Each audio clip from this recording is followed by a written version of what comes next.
Did you know that if you take a liter of whole milk and, well, not exactly a liter, leave about 50 milliliters in the carton for later, you put the rest in a pot? Then you heat it until you see little bubbles forming on the sides. Once you notice those bubbles, just as it's about to boil, turn off the heat.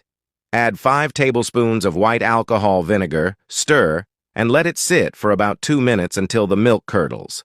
It curdles pretty quickly. When it looks like this, take any bowl you have at home, place a sieve over it, lay a clean dishcloth on top, and pour the curdled milk in there.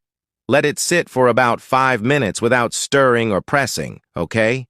Just let it drain for 5 minutes. Then, take this curdled mass, put it in a blender. I prefer not to press it down, you see? Because when you leave it like this, it comes off the cloth easily without making a mess. It doesn't stick. Then, add a pinch of salt, a tablespoon of butter, the leftover milk from the carton, and blend it for 2 to 3 minutes until it's creamy. Pay attention. The longer you blend, the smoother it gets. Put it in a glass jar. Refrigerate until it cools and firms up. Pretty simple, right? And what have we just made? A delicious creamy cottage cheese, folks. This turns out amazing. Look how it looks when it's chilled.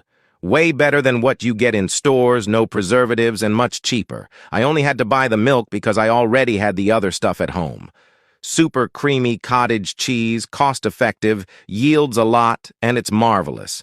If you want, you can add some parsley, green onions, coriander, or even a bit of chili pepper if you like. Feel free to make it your own way. Let's spread it on some bread. Look at how creamy it is. Very similar to what's sold in stores, but without preservatives and much cheaper too. Made with just a few ingredients and super quick. I'm sure your family will want the recipe. Rate this from 0 to 10, so I know if you want more videos like this. Check out the creaminess, my friends. The taste is amazing. Make your own cottage cheese, add whatever you want, and surprise everyone around you. Truly sensational. Look how it looks when it's chilled. Way better than what you get in stores, no preservatives, and much cheaper.